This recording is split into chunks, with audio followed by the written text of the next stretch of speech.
Okay. Hello, welcome to Module 3 of the 3rd grade Engage NY curriculum. Debbie Thompson. Lynette Charlo. Welcome back. We hope you guys are finding these little videos to be helpful. As we start on Module 3, we don't really think that there's a whole lot of extra information, since this is really basically a continuation of Module 1, and then Lynette was noticing that topic F is where you guys will have the place value connection that you did in Module 2. Yeah.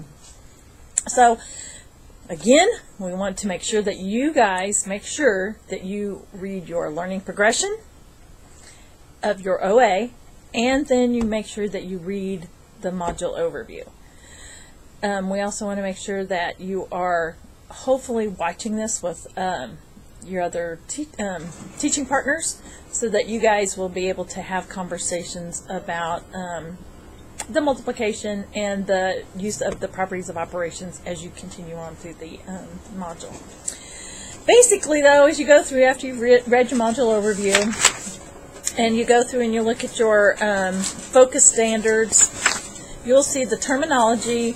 Really, none of it is new terminology. They say the newer recently introduced terms is multiple and product, but I'm pretty sure you guys are already familiar with that. Your students are.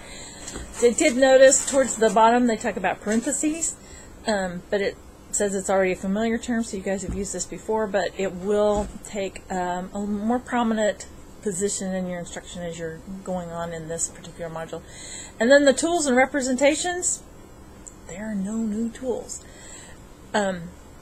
Lynette did want to make sure that you did bring up the thinking tools. I didn't know if you wanted to talk about them real quick. Because one of the tools that they don't list, but as you've already recognized, that Engage New York is very consistent about keeping word problems before the students, and they're asking the questions that those thinking tools were supposed to help them process, that if you have them available and it helps students to be able to make sense of what's been given to them in the problem, it's an important tool to keep available as well. And all of your thinking tools. Make sure you're always continually going back and having the kids experience those, so that when it comes down to, I hate to say it, but when it gets down to the time when they're taking that state assessment, that they have these tools, that it doesn't matter what problem they're looking at, they can pull those tools out and use them as the structure of the situation makes sense to them. And I can't begin to tell you how many times in our Common Core clinics or in presentations we've had about making sense of greater numbers or decimals or fractions, that those tools keep coming back. Mm-hmm. So as much as it may not seem like, it really makes a difference which one's the group and which one's the group size while you're learning, it makes a difference. It is huge to helping make sense of, especially the fraction pieces for our 5th graders when they have to do that with whole number and a unit fraction. So thank you for the efforts that you're putting in there to make that make sense to our students, and that they can reflect that understanding in their conversations and the way they express their understanding. And just to kind of highlight the point, just because I thought about it right when Lynette was talking about, there's a little Facebook thing that was going around last year, I believe, where it was called yard sale. So if you go and Google yard sale math, you're going to get this lovely little thing about someone who did not understand the difference between the group and the size of the group. And so they were totally doing their multiplication wrong. So if you haven't seen it, it is a real life example. I mean, someone got kicked out of an online virtual yard sale because they they were doing the math right, but they got kicked out by someone who's doing the math incorrectly. So it's kind of humorous but sad at the same time. Yeah. So make sure, if you have a chance, to do that. So while it's at the simple mode and you are making sense of what multiplication and division means, thank you for being very intentional with our students about them knowing that well and knowing that deeply. Mm-hmm. So now, as you're going on and you're looking at this module, since it is a continuation of Module 1, and you're just being a little more intentional about the use of the properties of operations, I think it should be, I think, a fairly smooth module. In fact, I'm sure this little video clip should be pretty small. But the big thing that we kind of wanted to share with you guys, as you're going through and you're seeing that they're using the commutative property, the associative property, the distributive property, what we noticed in the module is that they use for the commutative property a tape diagram. Mm-hmm. And which is fine, because they're showing that if I have 6 groups of 3 or 3 groups of 6, my tape diagrams are the same size. It's just, how many splits do I make, but which is fine. If that works for the kids, that's great. But we're thinking that a better, more consistent model is to continue to use that array. The array model for the commutative property, because then all you have to do is just rotate that array so they can see I have my rows and my columns. Now I have my rows and columns. I mean, my array hasn't really changed. It's just that the configuration has changed, so that my rows and the number of rows and the number of columns are different, but it's still the same number. So that's a decision that you guys are going to have to make as you're working with your students as to what makes the most sense. I think they probably need to see the tape diagram, but if it's not making sense to them, just go back to that array model. I think it makes a little more sense with that. That's true. And it's not that we're not saying the tape diagram is not a valuable tool in a lot of sense of the word. But we were just thinking, I don't know if that's the strongest tool. So I guess you can give us feedback as to whether or not our theories hold water with that, and appreciate it. The other piece that I know that we were discussing, and it's just the thing to think about, is there are a lot of things in here that right now many teachers are telling us we're doing all of this together, we keep doing this together. I have to keep showing them how it's done. The reality is there has to be enough release that the students not are just seeing the math practice or seeing the tools. They have to be able to use them, justify, explain. It has to make sense to them. So there has to be a release and a high level of questioning that takes place in order for that to really take place in the students' lives. Yeah, because they will do better than you think. I mean, you need to give them multiple opportunities of just, here's this problem, I just want you to attack it. Let's just see what you can do. Remember, it's not about always getting the correct answer very first thing. It's more about the thinking, making those connections to math. If they're getting the answer correct, very first thing, then why are you bother teaching it? Because evidently they already knew that. So, and we need to get the kids to understand that they don't have to know the right answer correctly. There can be some mulling around, mucking around.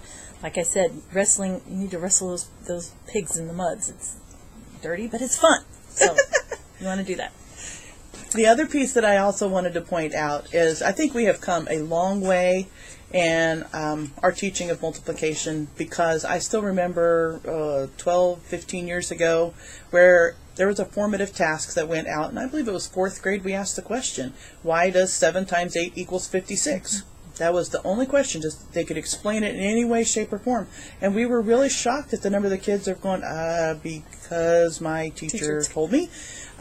Or they tried to draw 7 dots, and then they drew 8 dots, and they had no clue where 56 came from.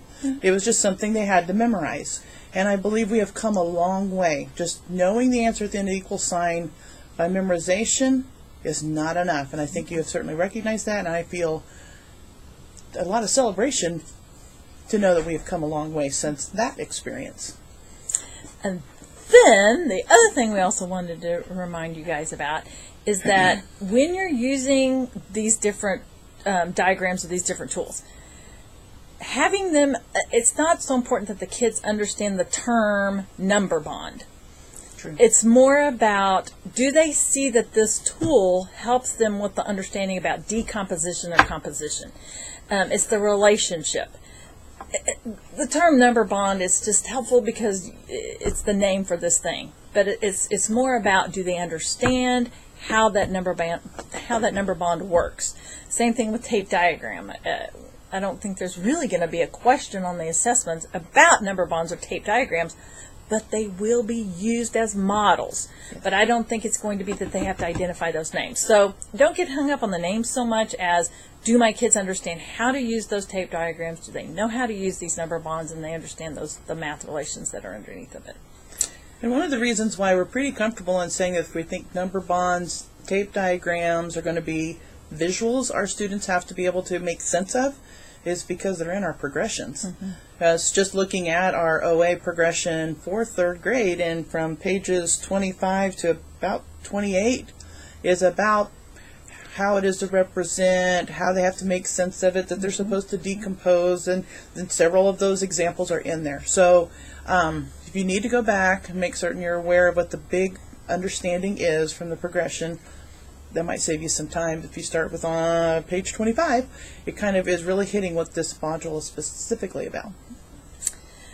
And then the last thing we really wanted, or there's really two things I guess we wanted to remind you guys about, is the timed assessment, because I know we do want the fluency.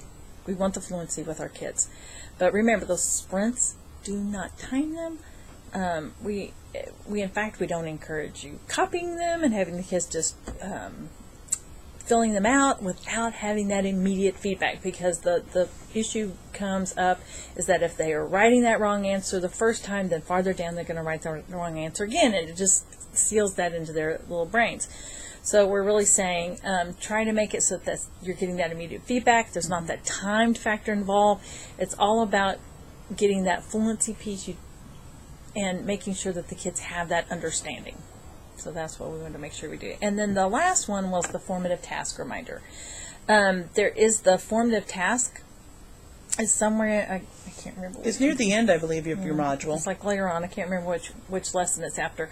But we want to make sure that you understand that this formative tasks, this is the first one you guys are going to get to this year. So when you get to the rest of them, it's not about necessarily getting the right answer. It is about allowing the kids the time to really think about the mathematics, write down their thinking, struggle on their own, and you have to tell them, I can't do anything. I cannot help you with this at all. They need to do this task on their own, because they're going to eventually have to do that on that assessment. I'm bringing it up again, but on that assessment, they're going to have to do it on their own. You won't be there to help them. So we've been putting these formative tasks along the way to help the kids get that practice of, I can't get any help. I need to attack this. I have the math knowledge. I just need to figure out what I need to do. And it gives you the information as to whether or not they're really there yet. So if they're not, and you know this is one of those areas that they've got to know well before they leave third grade, gives you opportunity still to do something about that, even if it does have to go to intervention. Which to me, because this is the last module you have that focuses on just your basic facts for multiplication, there may be a temptation to make it linger if your kids don't know all of their facts as well as you would like for them to. But you've got to realize it's going to take continual practice. It's going to have to give them opportunity to make it meaningful, maintain that skill, and you're just going to have to make it intervention and possibly warm up before another lesson, put it into a number talk. There are ways to keep this fresh on their minds, but you've got a full year of content that needs to be taught, and it will take the whole year to get the content taught that are part of the standards for third grade. So be careful that you don't let yourself get bogged down, knowing that you still have additional time to make this meaningful for your students. Yeah, do not lose yourself in this. And we keep telling teachers that once the strategies are taught, once the kids kind of have that understanding, the practice doesn't need to take that long. It's only 5 to 10 minutes. So you can do that at another time. I've even had some teachers say, well, what we do is we do this fluency practice first thing in the morning, the first 5 to 10 minutes of the day. It doesn't have to be during math time. It can be at a different time. You just have to figure out where it's going to work best for you guys. So we always are looking forward to any good ideas that you guys have and are using that are beneficial and working for your students. So email us and let us know that, or if you have any other concerns about what we've shared with this module, please let us know. Thanks. Thanks.